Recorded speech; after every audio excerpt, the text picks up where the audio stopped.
How's Sam doing? I know he was doubtful yesterday, and you said it's day to day. How much time do you see him missing here? How has he progressed? Yeah, he's getting there. He's getting better. He's day to day, getting better every day. So just got to continue that process. And he's a little bit better today than he was yesterday. And we just got to continue to work to get there.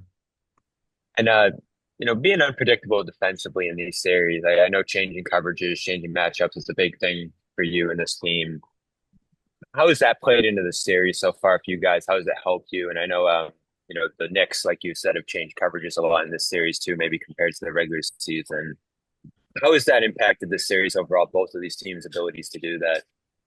Yeah, I mean, it just creates you have to be ready to execute at all times on both ends of the floor. It just tests your communication, your spacing, your physicality, and your execution. John and then Brian. Joe, in the first couple of games, your half court offensive rating was below 80. In game three, it was 103. What went into having that much more success in the half court offense? Were those actual or expected numbers? Those were the actual numbers. Yeah, I mean, I think it's just a process of, regardless of the situation, fighting to get the best shot possible, working to execute versus the right coverage, having the right spacing, making sure we crash. And so, throughout the series, the process of what we've done has been pretty good for the most part. We have to continue to do that in the half court. Have an understanding that all the other stuff impacts your half court, the margins, transition, all those things impact your half court execution. You have the expected numbers, so I don't. Would you, when you look at the three games, was the expected number kind of equal, or was there something different about game three?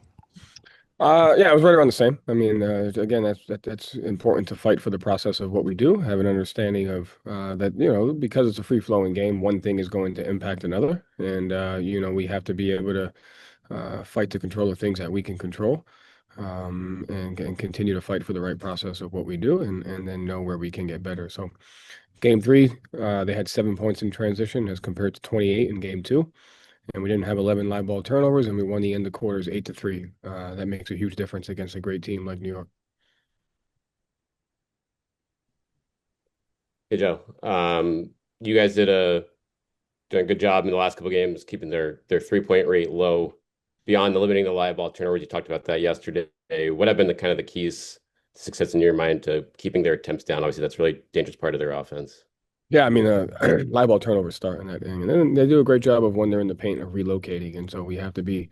It all starts with your individual defense. When your individual defense is good, and you don't give guys angles, and you don't give 2-on-1s, and you don't give uh, help reads, 50-50 situations, you're able to close out the guys. You're able to help at the level of the ball, and so it just starts with the sprinting back, getting it back to 5-on-5 when you're in 5-on-5, having good individual defense, keeping guys in front of you, knowing where and when you can help from, and then they do a good job of when they're in the paint of relocating and respacing. So having an understanding of recognizing where your man is. Thanks. Gary and then Fred. Yo, what's the process of adjustments? Like, you love your game plan, you love how you approach things, you studied before the series, and then in mid-series you might have to just kind of change some things up. What's that process like? What was the process between games two and three, and like, okay, this is an adjustment we didn't think we'd have to make, but we're gonna make, or and what's that process like going into game four? Yeah, I mean, I think you want to have that process all the time, every quarter. I mean, we've changed sub patterns, multiple times.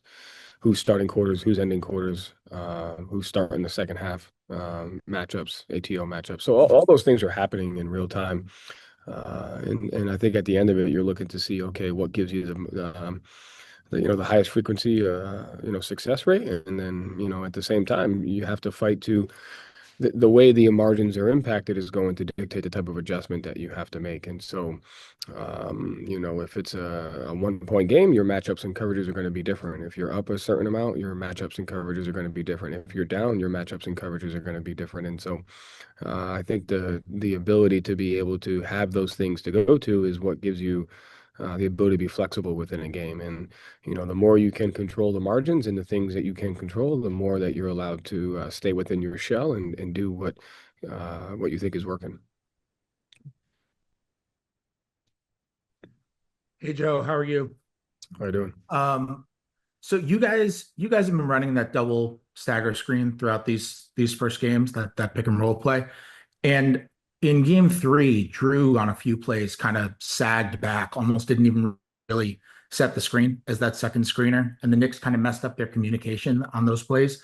I was curious when you're kind of making a little change like that, how player driven is that in the moment versus like actually schemed out and game planned? And if it is game planned, like what's the process in getting to such a subtle sort of change from game to game?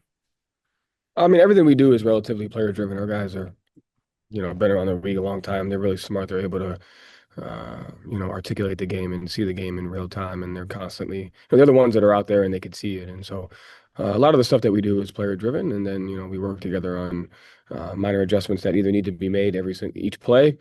You want to try to make those as quick as possible. But I think it's just getting you guys to understand the reads and the coverages, right? And then the small ways to impact those. And, Drew's great at that. But it starts with them, and then it's just you have to trust your communication throughout games and then in between the games. All right, thanks, Joe. Thank you. And last up,